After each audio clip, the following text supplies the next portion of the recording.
How you doing, everybody? This is actually kind of a prelude to what I'm actually making for a video, which I think it may be out tomorrow, but I doubt it. It'll probably be out Friday. But Friday is a good time to drop a video. What do you do? Okay, what I'm doing is after 3 weeks, finally out in the shop, and I see my camera's fogging up already, so that's really way cool. Let me see what I can do to fix that. Okay, it's better. It's not fixed all the way because it's going to do it again. I know it. What it is, I didn't like that stall. I'll come out here just for a few minutes to get this info out there. There's going to be a block of information that has to do with the quad loop transfers of the 372 and the different things we do. I've covered this before. I'm going to cover some of it again to get you in a mood for the next video to see the rest of the story, the stuff that I've never showed. So the next video, if you're interested in what these transfers are doing, what's going on in the combustion chamber, and you want to know what to do with it, not only that, wouldn't you like to know how to tailor your saw, get that where it's custom for your application? What RPM range am I going to run? How can I increase my torque here, or broad-based? And know how to do it accurately. That's what I'm going to tell you in the next video. This video is to lean up to it. This is one of the cases that I have for Buck and Billy saw. Obviously, they're cleaned up.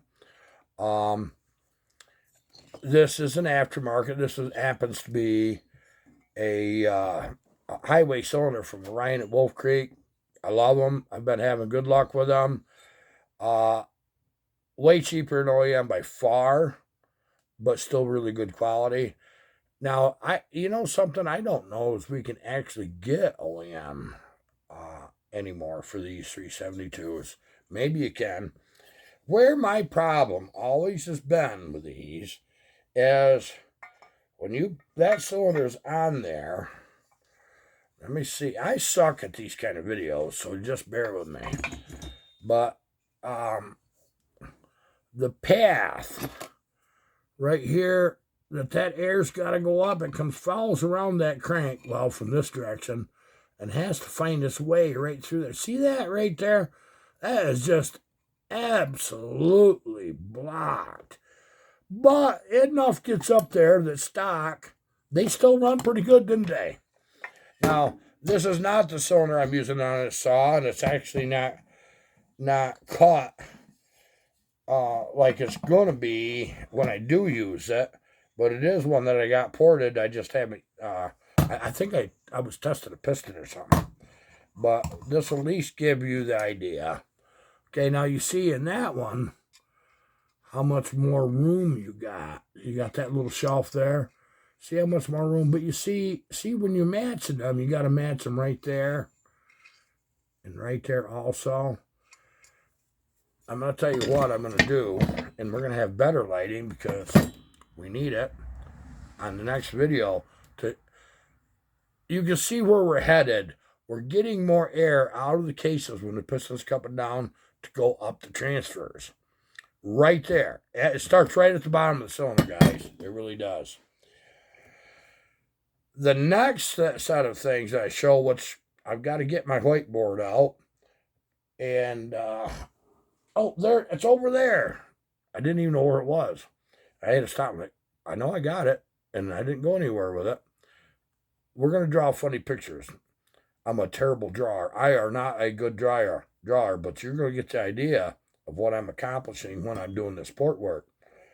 And not only that, we're going to cover a little bit more advanced stuff than I normally do on this channel. I do not show it deliberately. I do not. Okay? But we're going to see it. And we're going to see some really fun stuff. So, you're going to say, well, gee, okay, Harv, that starts to make sense.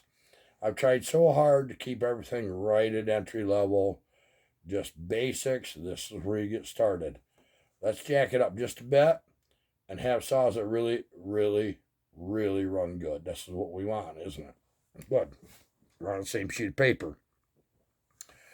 I've got things that I've had trouble with these 372s years ago trying to figure out why some of them run so good and why some of them didn't.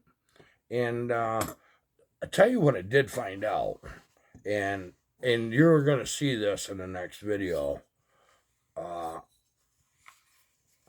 The squish bands were a problem. There was things that you had to do, and I have a special cutter that I kind of had to come up with to do something about it. But you can see how wide that squish band is. That's the flat part right next to the cylinder. You know, they're really, really quite wide. And what I do is I reduce that width and I give that a bit of a cut in that combustion chamber. Next time I cut one, I'm going to show you exactly what the method is. Now, I'm going to tell you something. You don't need a lathe for this. I'll do it on a lathe because I set up easy on it. You can do it on a drill press. You really can. And that's something you're gonna really want. And I can't wait. We got these Pro Mag saws from Steve that I'm helping Steve with these Pro Mags. They're beautiful saws. Right here's one. They're cut above visually from the rest of the aftermarket saws. They really are. But they are more expensive. I don't know what the price is. I've heard rumors, but everybody talks. But I don't know. Anyway, these Chinese clone saws, we've all know the same thing. I'm not going to tell you something new. There's been coil problems with them. There's been carb problems. You know, that kind of stuff. So what the neat thing is, Steve says, Harvey, really give these saws a chance. Look at them. See what you think we need to do to carry them to absolute next level. And guess what? He's doing it. He's doing it right now as we speak. While I'm making this video, he just messaged me. It's going to be exciting. I really can't wait to get one in the wood, show you what the deal is. But let's see what can really be done with one of these saws. I think it's going to be fun. He's not giving me anything. I don't even need more saws. I don't want more saws. I'm trying to get rid of saws, okay, which doesn't seem to be too big of a problem. But I particularly want one of his big bores, which I do have it set beside me, and I am going to be doing some pretty cool stuff with that. But here's what we really need to do. We need to take, in all honesty, we need to take one of them Pro Mags and run that against a really good OEM, which I happen to have. I'm probably one of the few people that's got an actual original, really nice saw. Now, it's not fair because these are going to be new saws, and I'm going to be running it against an OEM that's broken, nicely broken, maybe even a little further than that. So if they run close or the same as the OEM, I'll be dumbfounded. But it's kind of what I expect, because when I seen the piston, cylinder, and crank, it blew me right away. I was like, that's great. The plastic is great. Everything looks really nice on a saw. And Steve, every bit of input that I've gave him, look, you want next level saws, this is how you're going to do it. You know what the guy's done? Boom. Yes, let's try it. Boom. Got it handled. I'm going to tell you the truth on something, because I'm not going to joke about this. At the same time I was on the phone with him, telling him we need to do this and this, he was on the phone with China. Yes, he was. Where they're manufactured, in his factory in China. He was on the phone with them. And that right there, I say, hey, this is the guy, This is the guy. He's going to do it. If anybody's going to get a clone saw where I can tell you, buy it, it's going to be Steve. And I know what he's up to. I'm not going to freaking tell somebody else's business. But I think I see I see a really, really good product about to happen here that'll hit us in the U.S., and it'll make us nice stuff. I was looking the other day, I says, I want to try an eBay saw. eBay's kind of a bad place to buy saws, right? It has been for a couple of years because everybody wants premium for it. And, yeah, okay, I get it. These saws are old and they're popular. And I was looking at a really nice one, and they wanted over $1,000 for a 372. That scared me. And I says, and I got looking hard. It was an X-Torque, but it was a good saw. I says, my God, I want that or not, and have to change the piston and cylinder because I don't run X-Torques. I'm not now. I'm not just not going to do it. But I am on a search for a really nice 372. I want a good one. And I'm willing to pay the money for it. I could either buy a junk one. I've got junk ones. I could just start pawing through things and come up with something that'll make an interesting build. I can. But I really want something nice to work with. I'm trying to get a really presentable one. And I'll find one, it'll land. It'll probably end up being off a local guy.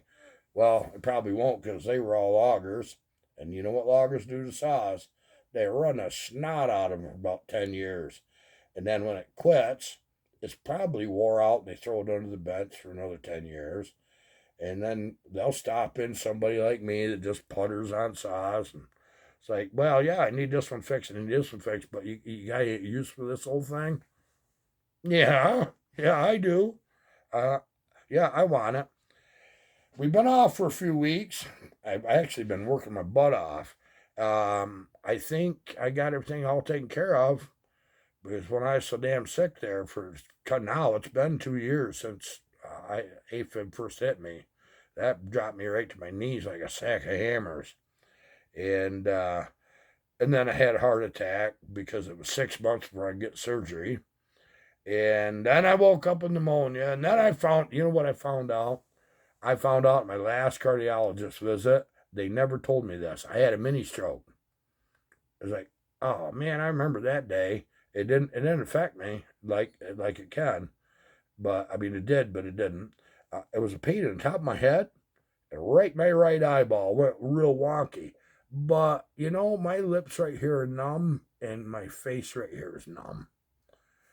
And I said, well, I don't want that again. Well, I had a blood clot in my heart they had to get rid of that before they could do the procedure. It's not actual surgery. They just come up through your groin and hit you with a bug zapper or some damn thing. I don't know what it is. But we're good. We're good. I can think. I can do. I feel good. Still losing a little weight. I got a heck of a lot more to lose, guys. I really do. It's been a long road. I'm going to be 64 January 7th, so I made it further than I expected 2 years ago. I kind of wondered about how things are going to go. Things are good, though, and I appreciate it. Guys, I really appreciate your comments. The comment section is totally awesome. Through the holidays, hopefully we get a lot of videos made because I just love being here in the wintertime with you guys. See that old stove? Yeah, it gets on my freaking back in this office chair and makes that back of that chair hot. It's like our car, it's got heated seats. I don't need no dang heated seats. Guess what? I got rods in my back. Heat is good. And there ain't nothing like working out here when it snows ass deep to a tall Indian. And I got this stove going. It's great. I got you guys to talk to. And I got you guys to thank to. I got to thank all of you. Here's what I want to thank you for. YouTube is a vicious platform. There's a lot of inroads that maybe some of you are aware of, but when you're a YouTuber, you always got somebody attacking you. I don't care who you are, you have somebody attacking you. It's just consistent. Consider the source. This is what you got to do. You gotta harden up to it. You really do. And I didn't have to. I just knew how people could be. And just don't let it bother. That's why when you see people hating, don't defend me. Don't even bother. It's not worth it. Let them hate on each other. But you know what the worst thing is when they do hate on each other? Uh, and one of them's a real nice guy, and one has proved he's not. Everybody can change. I'm hopeful for that. I'm hopeful for people to change and want to try to get along. This saw thing has been an important part of my life. It really has. What saws mean to you may be different than what they mean to me. Okay? I made a living on them for a long time, decades. Okay? You might have the fond memories of running them when you was young, cutting firewood or on the farm and having like an old Mac or something that you were running that, and then you finally get a Steel or Husky. It was a really awesome thing. That's actually what happened to me. We run Macs and Remingtons, and when my dad bought a Steel 041, and you know what they're like, that was the fastest thing since anything I ever seen, and there was no looking back. Saws are going to mean different things to different people, and that's why that it's kind of important for me to whatever you get out of doing these saws, it's good darn therapy. Okay, it really is. But those of you that's got other YouTube channels, don't hate on each other. Just don't. It ain't worth it. You start crap that you don't realize you're starting, and it's a he said she thing. Just hate on me. I don't care. Just do that. In fact, I'd rather a lot of times have people do that because I expect it. And the guy that's trying to get a channel going and really is promising, you hurt his feelings. And then next thing you know, somebody else's feelings are hurt and somebody else is butt over some other thing. We're not representing the saw community like we should, We're just not. And we can do better. But, and that's why I don't get into politics. I don't get into all the crap.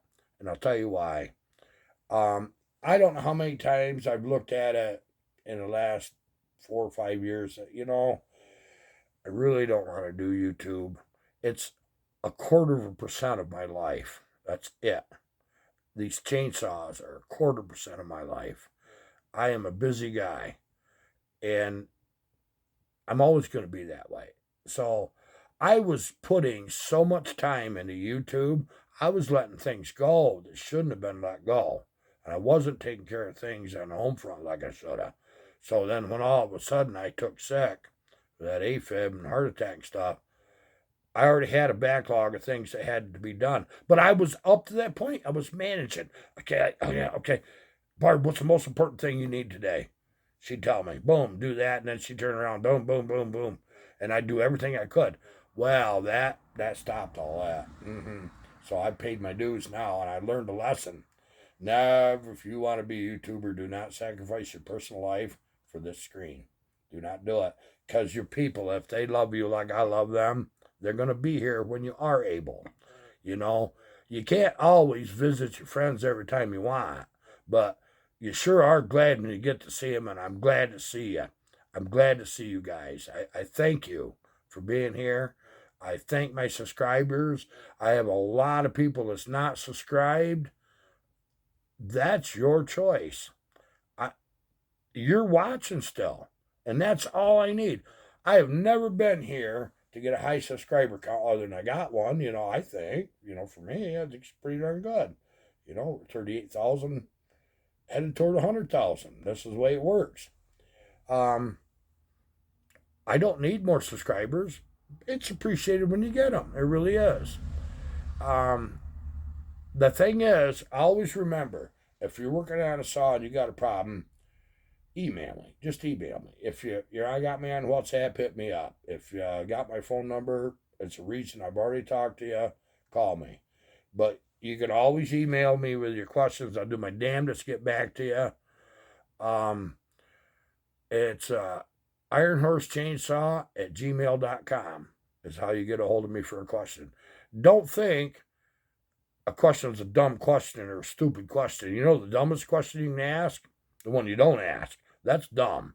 If you really got a problem and you're trying to sort it out, or you got something you want to show me that you did, I'm very interested in that.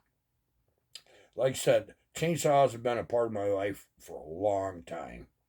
Guys, I'm really looking forward to putting this saw together. It's a nice 371 build for Buck and Billy. We're not going orangutan with this. It's more of a restoration than anything. But we're going to get it out of it what you can easily get. This is a good one to follow as we're assembling. But the next video will knock your socks off what's really happening in them transfers, the combustion chamber, and exhaust timing. The intake is actually a separate entity by itself. So the only two things that are really affect how the saw performance, where it comes in at, is transfer timing and exhaust timing. Okay, combustion chamber shape, what you're doing there. If you want to mess with combustion chamber, if you have the ability. But when I show you how to do your combustion chamber, all of a sudden it's going to make real sense. It's a cheap and easy thing you can do right on your drill press. All you got to do is build a fixture you can hold this darn thing steady and absolutely straight with. That's all you got to do. And you can actually, in some of these cylinders, like these are actually one you can use a drill press vise with a block of wood under that, and just put a dial indicator in your chuck and just spin that around in there, let that ride in that cylinder and get that reasonably true, because what I show you, you're going to be able to do just like that in a drill press. I do it on a lathe. I really do. I think I've left the impression I do no machining. No, when it's necessary, I do machining. But most of the time I don't. I don't feel for a work saw. If I was going to build a get-together or a race saw, yeah, it's pretty heavy machined. But not for work saws, not for what you and I need to go out in a back 40 and cut 10-face cord of wood. You know, we don't need machining in most cases. Once in a while, you'll end up with something that's kind of out of whack a little bit, like that series of 372s, the last 3 years before the X-Torque. That Squish band was so hooped, you could measure that in 4 places, and you might be 7 thousandths difference. And also, the shape was wrong, because the machining, they had a problem with the machining there. And it was easy to correct. It was really quite easy. But if you wanted to get your Squish at 20 to 25, you had to do something about it. 28 wasn't a problem. 30.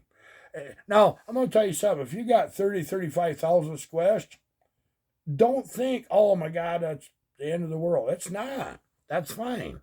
That's just fine. You don't want 70. You want it, reasonable. 35, 40 is even good. Don't go under 20. So when I said 20 years ago, that didn't mean it's got to be 20. I meant not under 20. You can do it, and you might get away with it at 16, 17, 18, and you probably will, but you might not either. If that piston comes up and slaps that cylinder, you'll know it. Believe me, you're going to know it. I got to put this back in the box. Last time I did this on a video, I forgot to put my piston back in. And now, isn't that funny? I asked Ryan to send me these. Now, this is a big bore 372. Now, if you notice, that's a 52 millimeter 272 piston. I primarily use just that piston. And I guess I'm going to tell you why. Okay, let's go down this rabbit hole just for a few minutes, if you don't mind. Seeing how you're already here and you watched this far, I might as well tell you something quite important. It had came to my attention, actually started a couple years ago. I had somebody, not really, let's call it a heavy debate. It wasn't an argument, it was a heavy debate. And he says, Harvey, I just built one of them 372s. And he said, I don't think it's any better than my standard 50 millimeter factory bore. Really? Wonder why that is. You didn't watch my video, did you? When you look at the added weight of a 2 millimeter bigger piston, and you put that in that saw, yes, you got 76 class CC saw instead of 71. You gain 5 CCs approximate. I'm not going to freaking go right down to the decimal points, but let's just call it's just an approximate. Okay, you gain CCs. Even with that heavy piston, when you get into bigger wood, I'm talking bigger wood, that big bore is going to shine. It's going to be a cut above the 50 millimeter bore. It's got more torque at just a little less RPMs. And you lose about 500 RPM. That's not ported, okay? That's just bolted on. You get into small wood, the 50 millimeter rises up a little bit quicker and a little more working RPM, okay? At the sacrifice of some of that torque. It'll cut 12-inch, 16-inch wood, or last 12-inch wood really where it really starts noticeable. The 50 millimeter bore will really outperform that big bore. So when you port them, you gain some of that back in the big bore. Okay, so then all of a sudden a ported saw is like 50 millimeter small wood. You get into a bigger log, you notice the big bore really turns on hard in big wood. Okay, ported. So there's your gain, guys. The problem is piston weight. So that's why I've showed many times. I use the steel 044, 046 wrist pin. They're thin, they're light, they work. Just get a used one off of somebody who's got one. If you got one laying in a box, don't throw it away. You're going to need that. And use a 268 piston in a 50 millimeter. You know, the Husky 268. Use the 272 piston in a 52 millimeter. You're going to cut some off the crown of that. Well, that gives you the ability, if you so choose, to get a little bigger pop-up. Be careful with that. You might not need as much one as you think. Or you may really want a big, heavy thumper to show your buddies. Boom, boom, you know. And now, in the next video, you're going to see something that's going to be controversial. And I showed it to Scott Wilson, that's building them 86ers now for Buck and Billy, and some other stuff he ain't showed yet that I'm really interested. The guy's really turned on, just like Tin Man did. He's turned right on. How can you take a heavier compression saw and make that feel like it doesn't have as much compression rolling it through? Wouldn't you like to know that one? Scott knows. And I got an idea that the minute I show him, he's going to probably really start laughing. Because I didn't exactly explain the full detail to him. I explained just enough that when he built one, the way I'm going to show you guys in the next video, which will be probably released Friday, how to get one that's ample compression, that's hard to pull over anyway. You need to know that, don't you? Because you guys want to know, I'm going to show you. If you have questions about these saws that I build, especially like, I noticed there's been a lot over the last few years, well, gee, I want one like what you built for Buck and Billy. They're really not any different, okay, than what I show you guys. But there is a few added features that I haven't showed you yet. Those of you that's followed me for this long, I might as well show you the rest of the story. Might just about before I'm too damn old. You know, I got no secrets anyway. I've always had a standing practice that if somebody gets a hold of me, emails me, calls me, whatever, and they want to know, I share freely anything that I figured out. And then I've got some bright ideas you probably shouldn't try, because I never did. We're working on a special cylinder piston combination right now for a 372 series saw. I'm kind of looking forward to it. Probably in a few weeks, you're going to start seeing a little bit about that. By the time I'll have this done, I've got a couple other 372s for a couple good friends I got to get finished. And one I got to start, the other one's half done. And we're going to see more about it. I never meant to stick on these 372s so darn long. It just happens to be the way it's worked. I have a bunch of personally owned steels and one that another guy owns that I really can't wait to show you the steel stuff because they are a different saw to build than a Husqvarna. They are. And now, that being said, when you start building a Husky 394, 395, that's different yet. 390 has the same characteristics approximately that the 372 does. 394, 395 is a different saw to build. And I've got a personal 394 I'm going to do. I am going to do a little port work, but I'm not getting carried away because I love the saw so much.